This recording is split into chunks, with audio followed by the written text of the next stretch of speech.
అధికారంలోకి రాగానే పాత ప్రభుత్వం చేసిన తప్పులన్నీ సరిచేస్తాము, సమస్యలకు పరిష్కారాలు చూపిస్తాము, సమూల ప్రక్షాళన చేయబడతామంటూ ఎన్నికల టైంలో ప్రచారం చేసిన నారా చంద్రబాబు నాయుడు ఇప్పుడు ఆ దిశగానే అడుగులు వేస్తున్నారు. ఇప్పటికే అవినీతి ఆరోపణలు ఎదుర్కొంటూ అప్పట్లో వన్ సైడెడ్ గా వ్యవహరించారని పేరున్న కీలకమైన అధికారులు, వాళ్ళు ఎంత పెద్ద ఉన్నతాధికారులు అయినా సరే కనీసం వాళ్ళని దగ్గర కూడా రానివ్వడం లేదు చంద్రబాబు నాయుడు. అది ఆయన పదవీ బాధ్యతలు చేపట్టిన సమయంలోనే ఆయన వ్యవహార శైలిలో అది కనబడిపోయింది. కొంతమంది కీలక అధికారులకి అయితే కనీసం అపాయింట్మెంట్ కూడా ఇవ్వలేదు. అలాంటి వాళ్ళందరినీ కూడా రేపు యాక్షన్ గురి చేస్తాము, ఖచ్చితంగా వాళ్ళు చేసిన తప్పులన్నీ బయట పెడతాం, విచారణ చేసి అంటూ టీడీపీ వర్గాలు చెబుతూ వస్తున్నాయి.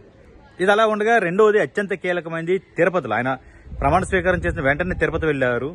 తిరుపతిలో దర్శనం చేసుకున్న తర్వాత తాను చేపట్టబోయే ప్రక్షాళనలు అన్నీ కూడా తిరుపతి నుంచే మొదలు పెడతాను, దీన్ని పూర్తిగా అంటే వేరే విధమైన పద్ధతులు అక్కడ కనబడకుండా చేస్తాం, కేవలం గోవిందనామస్మరణ తప్ప మరొకటి అక్కడ కనిపించకుండా చేస్తాము, సమూలంగా దాని పవిత్రతను కాపాడుతాము తిరుపతికి సంబంధించి, తిరుమలకి సంబంధించి అంటూ ఆయన మీడియా ముఖంగా తెలిపారు. దానికి తగ్గట్టుగానే అప్పట్లో నియంతలా వ్యవహరించారంటూ టీడీపీ పదే పదే విమర్శలు గుప్పించిన టీటీడీ మాజీ ధర్మారెడ్డిపై యాక్షన్ తీసుకున్నారు. ఆయన ముందుగానే సెలవు పెట్టి వెళ్లిపోవాలని చూశారు. అది అనేక డ్రామా నడిచింది, అక్కడ చాలా పెద్ద హై డ్రామా నడిచింది పొలిటికల్ గా. చివరికి ఆయన్ని తప్పిస్తూ శ్యామలరావు, మరొక కీలక అధికారి శ్యామలరావుకి ఆ బాధ్యతలు అప్పచెప్పారు. సో ప్రక్షాళన అక్కడి నుంచి స్టార్ట్ అయింది.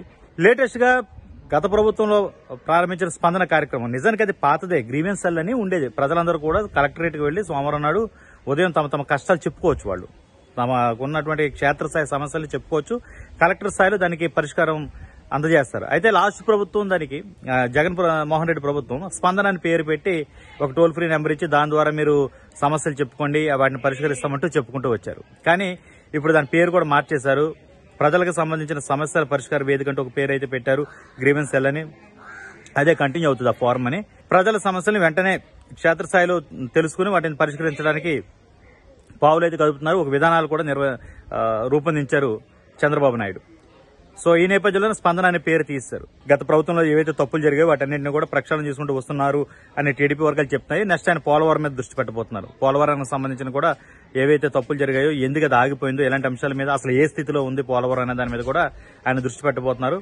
బహుశా సోమవారం యాత్ర పోలవరం యాత్ర గతంలో ఆయన అధికారంలో ఉన్నప్పుడు కూడా ప్రతి సోమవారం పోలవరం అనే ఒక కాన్సెప్ట్ అని తీసుకొచ్చారు. ప్రతి సోమవారం నాడు పోలవరం నిర్మాణానికి సంబంధించిన పురోగతి ఎంతవరకు వచ్చిందనే దాని మీద ఆయన దృష్టి పెడుతూ ఉండేవారు. ఇప్పుడు కూడా అదే విధంగా ఈ సోమవారం నుంచే తన అడుగులు వేయబోతున్నట్టుగా తెలుస్తుంది. మరొకటి కీలకమైన అంశం విద్యా వ్యవస్థకు సంబంధించి.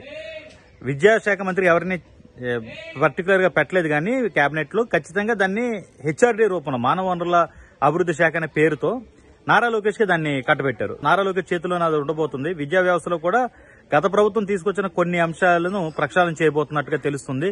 దానిపై ఆయన కూడా దృష్టి పెట్టారు.